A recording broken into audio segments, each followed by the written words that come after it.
नमस्कार बंधुरा आमार आरो एकटी नतून पर्वे आपनादेर सबाइके स्वागत जानाई। पुरानो हये गेले नष्ट हये गेले घड़ी कखनो भूल करेओ फेलबेन ना। प्रत्येक दिनेर मतो आजो निये एलाम कयेकटी दुर्दान्त किचेन टिप्स जेगुलो आपनादेर प्रत्येक दिन प्रत्येकेरई काजे आसबे एबं संसारेर प्रत्येकटा काज आपनारा गुछिये करते पारबेन एबं सारादिन परे निजेदेर जोन्नो एकटु हलेओ समय बेर करते पारबेन। तो चलुन ताहले झटपट करे आजकेर टिप्सगुलो देखे निই। आजकेर प्रथम टिप्स एखाने निয়েছি एक ग्लास जल एर मध्य दिए देব 1 চামচ परिमाण चीनी। 1 চামচ परिमाण चीनी दिए दिए देব परिमाण मतो लवण। एखाने परिमाण मतो लवण दिচ্ছি। एरपर दिए देব बेकिंग सोडा बा खाওয়ার सोडा। आमादेर प्रत्येकेर घरेई थाके बेकिंग सोडा 1 चिमटी मतो दिए दिते हबे। खूब सामान्य दिए दिচ্ছি।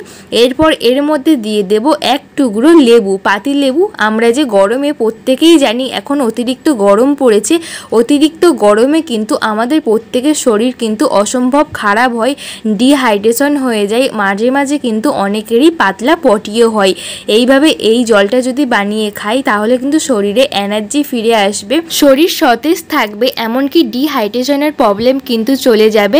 এমনকি মাঝে মধ্যে যে পাতলা পটি হয় অতিরিক্ত হলে কিন্তু অবশ্যই ডাক্তারের পরামর্শ নিতে হবে। একবার এইভাবে খেয়ে দেখবেন শরীরে কিন্তু ফুল এনার্জিও চলে আসবে। টিপসটি কেমন লাগলো কমেন্ট করে জানাবেন। চলুন পরের টিপসটি দেখে নিই। শাক আমরা কম বেশি প্রত্যেকেই খেতে পছন্দ করি। অনেক সময় বাজার থেকে আমরা বেশি পরিমাণে শাক কিনে আনলাম, যেই দিন কিনলাম ওই দিন হয়তো খেলাম না, পরের দিন রান্না করলাম। আর এইভাবে যখন আমরা রেখে দিই আঁটি বেঁধে তখন দেখা যায় শাকটা কিন্তু একদিন রাখাতেই কিন্তু বেশিরভাগ পাতাগুলো হলুদ হয়ে যায়। এমনকি শাকটা কিন্তু ফ্রিজের মধ্যে রাখলে পচতে শুরু করে। আপনারা কিভাবে শাকটাকে রাখবেন কোনো রকম পচবে না, এমনকি শুকিয়ে যাবে না, আর পাতাগুলো একদম হলুদ হয়ে যাবে না, তার একটা ছোট্ট টিপ শেয়ার করব। সবার প্রথম আঁটি থেকে শাকটাকে খুলে নিতে হবে। আমরা যে আঁটি বেঁধে রেখে দিই সেই কারণে কিন্তু ভিতরে বাষ্প জমা হয়, সেই কারণে কিন্তু গরমের মধ্যে বিশেষ করে পাতাগুলো কিন্তু হাফটাই প্রায় পচে যায়, এমনকি হলুদ হয়ে যায়। তখন কিন্তু যখন আমরা পরের দিন এই শাকটাকে রান্না করতে যাই আমাদের কিন্তু হাফের বেশি শাক কিন্তু ফেলে দিতে হয়। এই পাকা পাতা কিন্তু অসম্ভব হয়ে যায়। সবার প্রথমে এই শাকটাকে ভালো করে বেছে নেব, যে কটা পাকা পাতা আছে এইগুলোকে আমরা ফেলে দেব। আমার সঙ্গে অনেকবার হয়েছে, যখনই এইভাবে আঁটি বেঁধে রেখেছিলাম তখনই কিন্তু হাফ পাতা একদম কিন্তু হলুদ হয়ে গেছে, সেগুলোকে পরের দিন বাছতে অনেকটা সময়ও লাগে।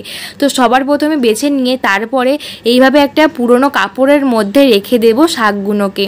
এইভাবে পুরনো কাপড়ের মধ্যে পেঁচিয়ে রাখবো। এরপর এইভাবে প্লাস্টিকের মধ্যে রেখে দেবো, এইরকম পলিথিনের মধ্যে রেখে দেব, দিয়ে ভালো করে গিঁড়ে দেবো।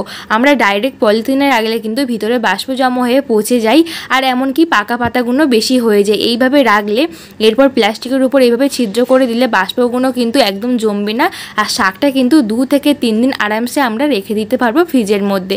টিপসটি কেমন লাগলো কমেন্ট করে জানাবেন। চলুন তাহলে পরের টিপসটি দেখে নিই। এই ধরনের সেলো টেপ আমরা প্রত্যেকেই ব্যবহার করে থাকি। যখন সেলো টেপটা শেষ হয়ে যায় এই যে কার্ডবোর্ডের রিংটা কিন্তু আমরা প্রত্যেকেই ফেলে দিই, ভিতরে যে কার্ডবোর্ডের রিংটা থাকে এটা ফেলে দিই, কারণ সেলো টেপ শেষ হয়ে যাওয়ার পরে এটা ভাবি যে কোনো কাজেই আমরা ব্যবহার করতে পারবো না।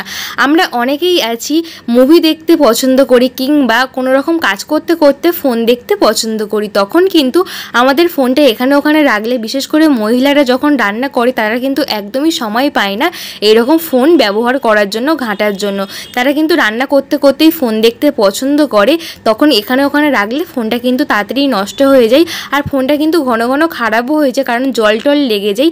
আমরা যদি এইরকম কার্ডবোর্ডের রিং ফেলে না দিয়ে এইভাবে ফোন রাখার স্ট্যান্ড বানিয়ে নিই, এইভাবে ছোট টিপসটি অ্যাপ্লাই করে দেখবেন বাইরে থেকে আর স্ট্যান্ড কিনে এনে পয়সা নষ্ট করতে হবে না। এইভাবে কিন্তু রান্না করতে করতেও কিন্তু আরামসে ফোন দেখতে পারবে, ফোনটা নষ্টও হবে না। টিপসটি কেমন লাগলো কমেন্ট করে জানাবেন। ছোট টিপসটি অবশ্যই অ্যাপ্লাই করবেন। চলুন তাহলে পরবর্তী টিপসটি দেখে নিই। কম বেশি প্রত্যেকেই জামা কাপড় আয়রন করে থাকি। অনেক সময় আয়রন করতে করতে দেখা যায় অনেক জামা কাপড় কিন্তু সুতি হয় না, সিল্ক হয়, কোনো রকম সুতো লেগে আছে, তখন কিন্তু আয়রনের অবস্থা ঠিক এই রকমই হয়। এই রকম আয়রনের যে জায়গাটা একদমই গরম থাকে সেই কারণে কিন্তু এই আয়রনের ধারগুলো একদম চিপকে যায়, আর এইগুলো কিন্তু অত সহজেই তোলা যায় না। দেখতেই পাচ্ছেন এই জায়গাটা কত প্লেন আছে, এই জায়গাটা সবসময় আয়রন করে করে কিন্তু এই যে সুতির কাপড় না নিয়ে, এমনকি সিল্ক, অনেক সময় আমরা সিল্কের কাপড় চোপড় আমরা আয়রন করে থাকি, তখন কিন্তু আয়রনের মধ্যে এইভাবে কিন্তু একটা দাগ পড়ে যায়, এইরকম কিন্তু পুড়ে পুড়ে একটা এইরকম শক্ত ভাব চলে আসে। এটাকে কিভাবে আমরা পরিষ্কার করব তার জন্য নিতে হবে কোলগেট পেস্ট। আমাদের প্রত্যেকের ঘরেই কিন্তু কোলগেট পেস্ট থাকে। এরকম সাদা পেস্ট নিয়েছি। এরপরে এই আয়রনের মধ্যে দিয়ে দিলাম, কারণ আয়রনের মধ্যে আমরা তো জল দিয়ে পরিষ্কার করতে পারি না, কারণ ইলেকট্রিকের জিনিস, সেই কারণে কিন্তু শুকনোভাবে এই কোলগেট পেস্টটা দিয়ে এটাকে রেখে দেবো 10 মিনিটের জন্য। 10 মিনিট হয়ে গেছে। এরপর নেব পুরনো একটা পুরনো ব্রাশ দিয়ে একটু ডলা দিলেই কিন্তু এই দাগ খুব সহজেই উঠে যাবে কোলগেট পেস্টের জন্য। এর মধ্যে কিন্তু কোনো রকম জল দেবেন না, কারণ এটা হচ্ছে ইলেকট্রিকের জিনিস, নষ্ট হয়ে যাবে। দেখতেই পাচ্ছেন ব্রাশের মুখটা কিন্তু একদম কালো হয়ে গেছে। এরপর সুতির শুকনো কাপড় দিয়ে ভালো করে মুছে নেওয়ার পরেই কিন্তু একদম পরিষ্কার হয়ে গেছে নতুনের মতো। দেখতেই পাচ্ছেন কত সহজেই কিন্তু আমার আয়রনটা পরিষ্কার হয়ে গেল। আশা করছি ছোট্ট টিপসটি আপনাদের খুব কাজে দেবে। টিপসটি কেমন লাগলো কমেন্ট করে জানাবেন। পরবর্তী টিপসে চলে এলাম। ঘড়ি আমরা প্রত্যেকেই কম বেশি পরতে পছন্দ করি। অনেক সময় দেখা যায় ঘড়িটা কোনো কারণে জলে পড়ে গেছে, চলা বন্ধ হয়ে গেছে, অথবা প্যান্টের পকেটে আছে, প্যান্টটা আমরা কেচে দিলাম, ঘড়িটা একদমই জলের মধ্যে ডুবে গেছে, চলা কিন্তু বন্ধ হয়ে গেছে। একদমই ঘাবড়াবেন না, এমনকি ঘড়িটা ফেলে দেবেন না। একটা ছোট্ট টিপস শেয়ার করবেন, দেখবেন ঘড়িটা কিন্তু আবারও নতুনের মতো চলতে শুরু করবে। তার জন্য এখানে নিতে হবে চাল। আমরা রোজ যে ভাত রান্না করি চাল, ওই চাল নিয়েছি। আপনাদের যদি দিনের বেলা হয় অবশ্যই রোদের মধ্যে দেবেন, তাহলে কিন্তু চলতে শুরু করবে। আর যদি রাতে হয় তখন কিন্তু এইরকম চালের মধ্যে ঘড়িটাকে রেখে 1 ঘন্টা রেখে দেবেন। দেখবেন যেই ঘড়িটা একদমই চলছে না, বন্ধ হয়ে গেছে, সেটা কিন্তু 1 ঘন্টা পরে আবারও চলতে শুরু করবে, কারণ সমস্ত রকমের জল এই চাল কিন্তু অ্যাবজর্ব করে নেবে আর ঘড়িটা কিন্তু একদম নতুনের মতো চলতে শুরু করবে। বন্ধুরা, আশা করছি ছোট টিপসটি আপনাদের খুব ভালো লেগেছে। টিপসটি কেমন লাগলো কমেন্ট করে জানাবেন। টিপসগুলো যদি আপনাদের একটু হলেও উপকারে আসে অবশ্যই আমার পাশে থাকবেন, সাপোর্ট করবেন। আর বন্ধুরা, আমার চ্যানেলে নতুন কোনো বন্ধু হলে অবশ্যই আমার চ্যানেলটাকে সাবস্ক্রাইব করে পাশে থাকা বেল বাটনটা প্রেস করে দেবেন, যাতে সমস্ত ভিডিও নোটিফিকেশন সবার আগে আপনাদের কাছে পৌঁছয়। আজকে আমার ছোট্ট রিকোয়েস্ট, আজকের আমার এই ভিডিওকে কোথা থেকে দেখছেন কমেন্ট করে জানাবেন, তাহলে আমারও ভালো লাগবে যে আমার ভিডিও কত দূর যাচ্ছে। তো বন্ধুরা, এইভাবে অবশ্যই করে দেখবেন। আশা করছি টিপসটি খুব কাজে দেবে। সবাই ভালো থাকবেন। দেখা হবে নেক্সট ভিডিওতে। বন্ধু বান্ধব সকলের কাছে প্রচুর পরিমাণে শেয়ার করে দেবেন, যাতে সবার খুব কাজে আসে। টাটা সবাইকে, ধন্যবাদ।